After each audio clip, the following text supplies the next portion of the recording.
Tiga, dua, satu. Setelah Sultan Agung meninggal dunia, Anugerah I naik tahta dan menjadi Sultan Mataram Islam yang selanjutnya. Kayaknya dari udah reinkarnasi jadi Anugerah I deh. Istriku, kenapa kau meninggalkanku secepat ini? Tidak apa Tuhan.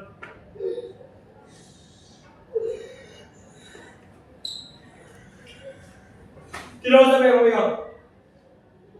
Kumpulkan seluruh wanita tercantik yang ada di kesultanan ini. Apa? Dan tempatkan di samping mas kamu istriku. Hah? Kau udah salah ngomong? Tidak, cepat!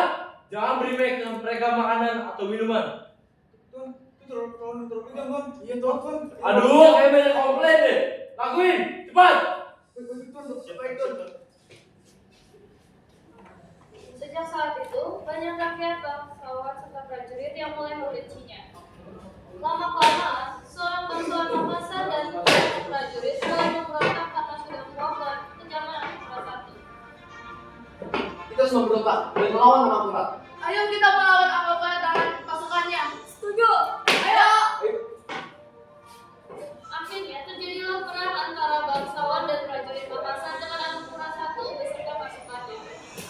Akhirnya Anugerah I kalah dalam peperangan tersebut dan melarikan diri.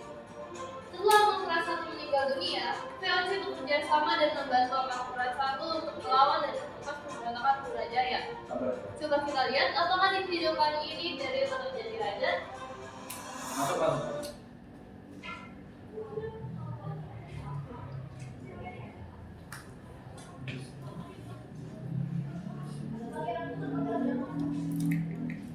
Kami akan membantumu menumpas pemberontakan Putrajaya, Anugerah II. Tapi tentunya akan ada syaratnya. Apa saja syarat? Syarat pertama, Mataram harus menyerahkan daerah pesisir utara Jawa, termasuk daerah antar unsur Jawa. Itu saja. Apakah ada lagi? Berikutnya, Mataram juga harus memberikan dan mengakui hak monopoli perdagangan kepada kami di seluruh wilayah Mataram. Baiklah. Saya akan memenuhi dua persyaratan itu. Sebentar Tuan, ada satu syarat. Loh, ada lagi. Banyak banget. Hanya 3, Tuan.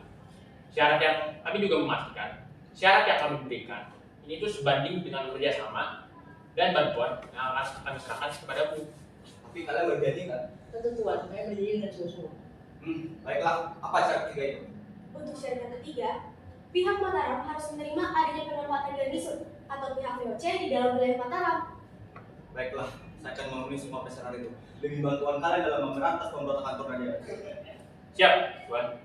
Kami berjanji, kami akan memberikanmu bantuan semaksimal mungkin dalam menumpas pemberontakan itu. Pegang janji kalian itu ya. Saya akan memberantas pemberontakan Putrajaya bagaimanapun caranya. Akhirnya, Mataram yang dipimpin oleh Anugerah II berhasil menumpas habis pemberontakan Putrajaya dengan bantuan dari VOC. Duh, kok dari hilang ya? Kembali ke topik, terjadilah perebutan kekuasaan antara Anugerah II dengan Pangeran Puger setelah pemberontakan Putrajaya berhasil dilepaskan. Namun, Pangeran Puger, saudara dari Anugerah II, menyadari bahwa Anugerah II berhasil melawan Putrajaya karena adanya bantuan dari VOC. Saya tahu licik kalian, tapi saya nggak akan nyerah. Tetapi Pangeran Puger malahan juga berniat untuk meminta bantuan dari VOC agar dirinya bisa merebut kekuasaan dan tahta sultan dari Anugerah II. VOC dan Pangeran. VOC masuk.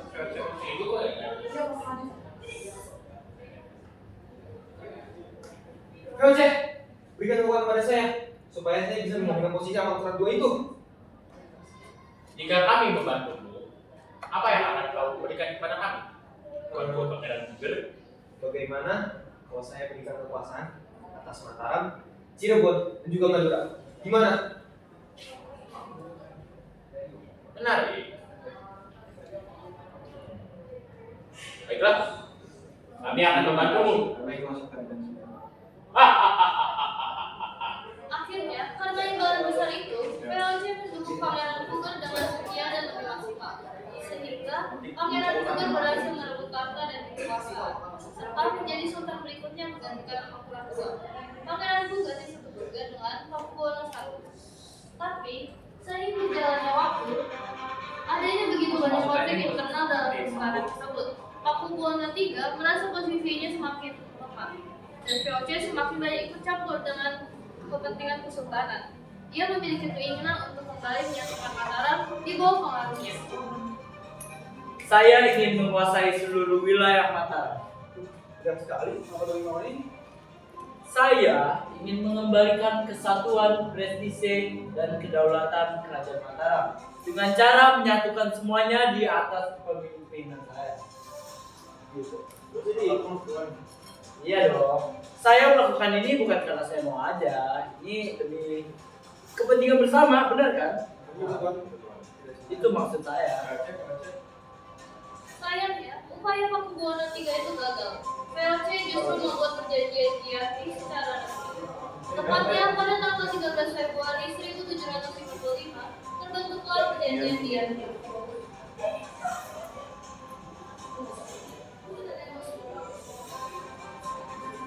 Pada hari ini, tanggal 13 Februari 1755, Kerajaan Mataram Islam resmi terpecah menjadi dua. Isi perjanjian tersebut, ya Mataram resmi dipecah menjadi dua, yaitu pertama, Kesultanan Surakarta Hadiningrat yang dipimpin oleh Pakubuwono III. Kedua, Kesultanan Ngayogyakarta Hadiningrat yang dipimpin oleh Pangeran yang bergelar Sultan Hamengkubuwono I. Aduh, upaya saya gagal lagi untuk menyatukan kerajaan ini. tidak apa-apa, kita bisa coba lagi kan? Ya, kalau kita bisa. Tidak apa-apanya. Aduh, ini udah pasti hancur. Sudahlah. Tapi ya sayangnya tertib berkata lain. Tidak lama kemudian muncul lagi perjanjian Salatiga. Isi perjanjian ini membagi wilayah Mataram menjadi Yogyakarta, Surakarta, dan Mangkunegaran. Pada akhirnya, Pakubuwono III benar-benar gagal dalam mewujudkan keinginannya menguasai seluruh Mataram itu.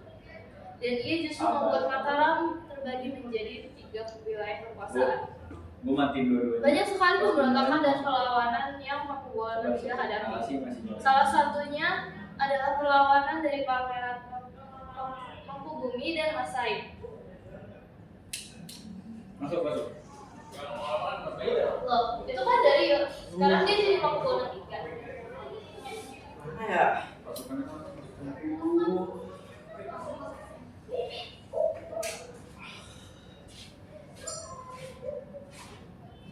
Ada apa ini?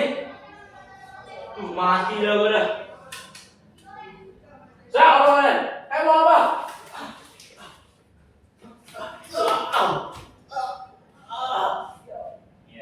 Setelah mendapat luka tersebut, Pakubuwono III pun akhirnya meninggal dalam perlawanan tersebut.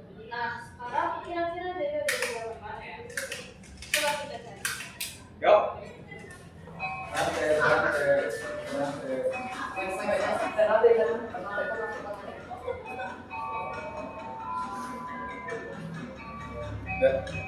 Udah ganti baju.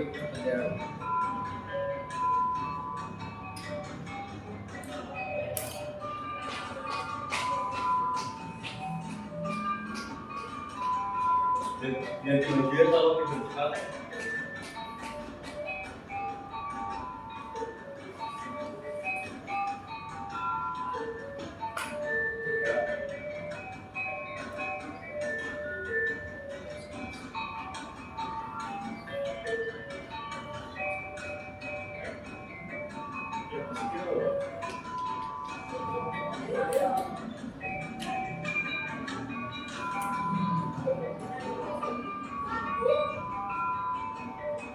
Ini mana lagi ya? Baju gue udah beda lagi. Gak ada interaksi sebelum ganti. Bahkan Bang Sakti juga terbuka kita. Sultan dari Ternate. Berarti sekarang lagi di kerajaan Ternate tidur ya? Oh iya.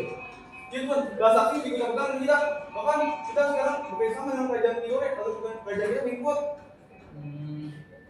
Tapi bukannya hubungan kita dengan Tidore belum terlalu baik ya? Karena dari itu, baik kita berdamai saja dengan kerajaan Tidore sehingga kerajaan kita bisa berlaku dan menjadi lebih kuat, kan? Benar sih. Yaudah, ayo kita ke kerajaan Tidore. Ya, saat ini Dario tertarik ke kerajaan Ternate dan ia menjadi sultan daripada Ternate. Dan ini merupakan awal dari berdirinya kerajaan Ternate dan Tidore yang besar.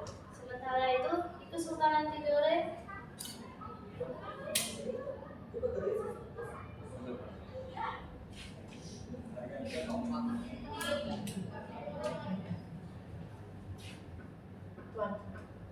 saya menyarankan untuk Tuan menjalin hubungan dengan kerajaan Ternate, maaf dan berdamai saja. Damai?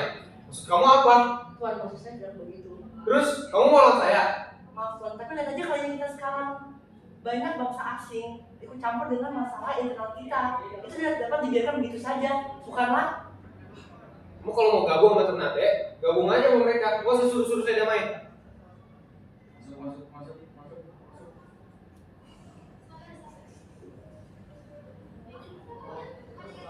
Pengawal yang Portugis para Sultan, ada yang bertemu dengan Sultan. Siapa? Portugis? Para lembut? Bukan Sultan, tapi Sultan dalam mati Tidore. Suruh aja mereka pergi. Saya masuk. Apa masalahmu? Tanpa sengaja, ternyata di momen ini, Kerajaan Ternate berinisiatif untuk mengajukan perdamaian dengan Kerajaan Tidore dan memiliki keinginan untuk bersatu agar dapat melawan bangsa asing yang mulai merajalela. Permisi Tuanku Sultan Tidore. Kami dari segenap kerajaan Ternate ingin mengajak Anda bersatu untuk memajukan kesultanan ini. Begini Sultan, apakah Anda tidak muak melihat bangsa-bangsa asing yang ikut dengan urusan kerajaan kita? Gimana? Tuan, saya mau menyarankan Anda menerima tawaran Tuanku Sultan Ternate.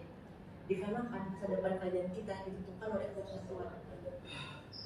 Sultan Tidore terlihat berberat hati dalam permasalahan ini. Ia masih memiliki permasalahan yang belum selesai di hatinya dengan Kerajaan Ternate.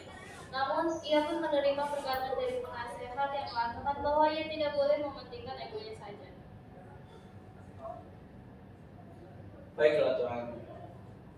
Dengan sebesar-besarnya, saya mewakili rakyat saya dan Sultan Ternate meminta maaf atas segala masalah yang telah terjadi kali ini. Tetapi sekarang kita harus melihat ke depannya untuk kesultanan kita. Kita akan memajukan kerajaan kita bersama. Bagaimana? Baiklah, tawaran dari Sultan Ternate ini saya terima. Begitu juga dengan perintah. Semoga dengan perdamaian kita ini kita bisa mengusir bangsa-bangsa asing itu dari tanah air kita. Terima kasih Tuan. Sejak saat itu, Ternate dan Tidore mulai bekerja sama menjaga tanah mereka dari pengaruh bangsa asing. Wih, keren juga dari yang bisa nyatuin dua kerajaan yang lebih beragam ini. Nah, Maluku dikenal sebagai daerah penghasil rempah-rempah terbaik, terutama cengkeh. Karena itulah, banyak pedagang dari Arab, Cina, Melayu, dan Jawa datang ke Kesultanan Ternate Tidore untuk berdagang. Karena inilah, Kesultanan Ternate Tidore bisa menjadi kaya dan makmur. Namun, karena masa kejayaan ini, bangsa Eropa datang untuk bersinggah sementara dan mengajak Kesultanan Ternate Tidore untuk bekerja sama. Mana penguasa di sini? Sultan Tabarji. Sultan Tabarji mana? Saya Sultan di Kerajaan ini. Nama saya Sultan Tabar. Ada apa tuan-tuan perlu singgah ke sini? Penjajah mendarat. Mohon izin Tuanku Sultan. Kami ingin bersinggah sementara di sini. Izinkan kami untuk membangun benteng yang akan kami gunakan untuk menetap dan menjadi pelindung bagi kesultananmu. Apa tuan-tuan perlu singgah ke sini dan benteng? Mengapa tuan-tuan sekarang mau berlepas ke benteng? Kami hendak melakukan kerjasama perdagangan dengan Tuanku Sultan. Kami yakin dengan perdagangan kerjasama yang kami inginkan dapat membantu perekonomian Tuanku Sultan ini. Menurut saya, tidak ada salahnya untuk kita memiliki dunia terbilang karena sepertinya ini ada sesuatu yang ada untuk kita. Dari situlah bangsa Portugis menjadi berkuasa dan bertindak semena-mena kepada Kesultanan Ternate Tidore.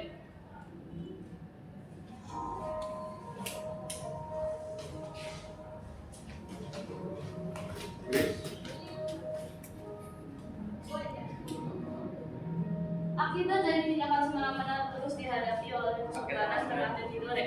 Kesultanan ini mengalami keruntuhan karena kekuasaan Belanda semakin kuat di Maluku. Rakyat Kesultanan Tidore hidup menderita karena monopoli perdagangan dan campur tangan dari VOC. Dulu pelabuhan ini rame, adem.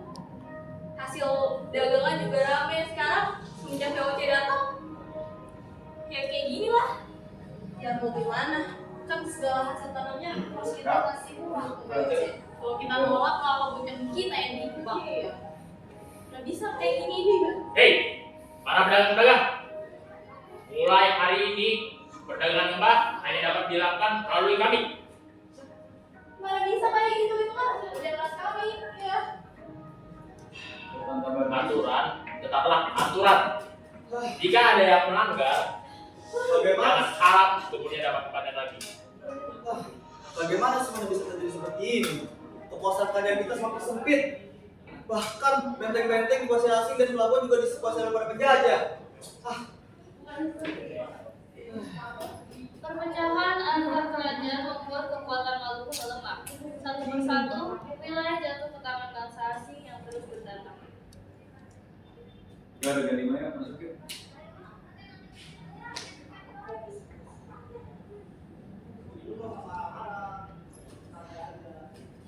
Gak bisa nih kayak gini. VOC udah monopoli perdagangan kita. Rakyat semua sengsara. Usir VOC dari negara kita. Usir, usir. Gak bisa kayak gini terus. Enak aja. Itu saat keadaan itu, muncul seorang pemimpin dari Tidore bernama Sultan Huku. Ia ingin membebaskan Maluku dari kekuasaan Belanda. Nah ini nih, Darius sepertinya terlempar ke tubuh Sultan ini. Coba kita lihat. Kita harus bersatu untuk melawan penjajah.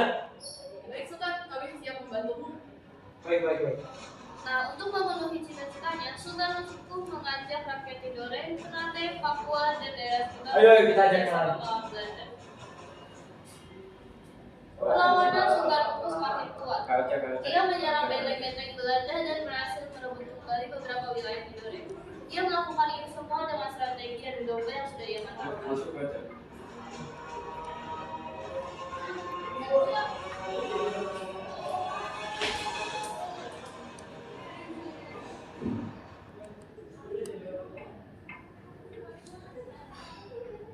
Siap, perlawanan Sultan Huku semakin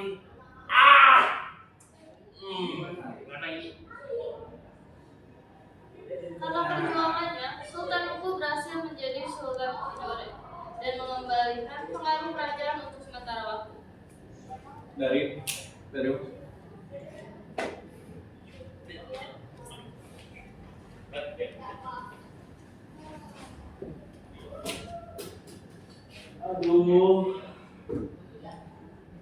Wah, kan ada di rumah. Jam berapa ini? Ya ampun, masih 20 menit. Gila, capek banget loh. Perang berabad-abad. Mati hidup. Cuma 20 menit. Adalah gue tidur lagi lah. Besok di sekolah. Keren ya, nggak usah belajar nih. Gampang banget sejarah. Itulah tadi perjalanan dari 4 kerajaan Islam. Dimulai dari berdirinya kerajaan Banten, menyatunya kerajaan Gua Tawang, awal mula Mataram Islam, dan awal bersatunya Ternate Tidore. Semoga dari perjalanan dari yang rumit ini, kalian bisa mengetahui kisah dari kerajaan Islam ya. Bye-bye. Yeay!